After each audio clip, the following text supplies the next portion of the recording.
AMH அப்படின்னா anti Mullerian hormone அப்படின்னு நம்ம சொல்லுவோம். ஸோ இது எங்கேருந்து சுரக்குது அப்படின்னா நம்மளுடைய அந்த கருமுட்டை பை, அதாவது சினைப்பைன்னு சொல்லக்கூடிய ஓவரி. ஸோ இந்த ஓவரியில் வந்து ஆல்ரெடி நமக்கு ஃபிக்ஸ்டாக தான் வந்து கருமுட்டை வந்து இருக்கும். ஸோ ஒவ்வொரு மாதம் வந்து நமக்கு அந்த மென்ஸ்ட்ரல் சைக்கிள் முடிஞ்சு அடுத்ததாக வந்து அந்த கருமுட்டையை தாங்கி கிராஃபியன் ஃபாலிக்கல் செல்ஸ் வந்து கொஞ்சம் கொஞ்சமாக வந்து வளர ஆரம்பித்து 14வது நாள் வந்து அது கருமுட்டையை வந்து மெச்சூர் ஆகி வெளியே வரும்.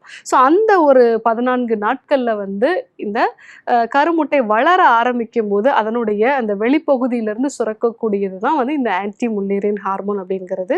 ஸோ இதனுடைய அளவு வந்து 1 நானோகிராம்ல இருந்து 4 நானோகிராம் வரைக்கும் இருக்குது அப்படின்னா அது நார்மலான ஒரு விஷயம்.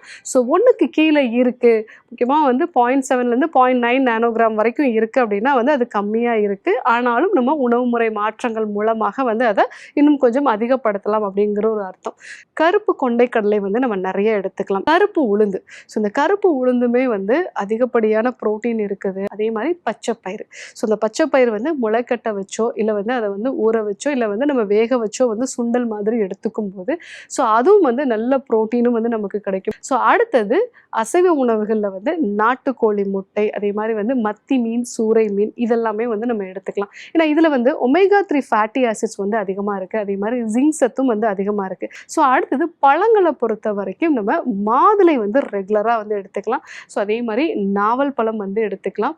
நெல்லிக்காய், பெரிய நெல்லிக்காய் வந்து எடுத்துக்கலாம். ஸோ இந்த உணவுகளோட நீங்கள் எண்ணெய் தேய்ச்சி குளிக்கிறத வந்து வழக்கப்படுத்திக்கிறது. அதே மாதிரி வந்து காலையில் இஞ்சி, கடும்புகளுக்கு மாலையில் கிடக்க, இதெல்லாம் வந்து காயக்கற்பம். ஸோ கூடவே வந்து நல்ல ஆரோக்கியமான ஆவியில் வேக வச்ச சத்துக்கள் இருக்கக்கூடிய உணவுப் பொருட்கள் வந்து நம்ம எடுத்துக்கிறது. ரெகுலராக நம்ம வந்து ஒரு 45 நிமிஷம் வந்து ஒரு நடைப்பயிற்சி மேற்கொள்கிறது. 21 முறை சூரிய நமஸ்கார பயிற்சி, சுவாச பயிற்சிகளை வந்து மேற்கொள்கிறது.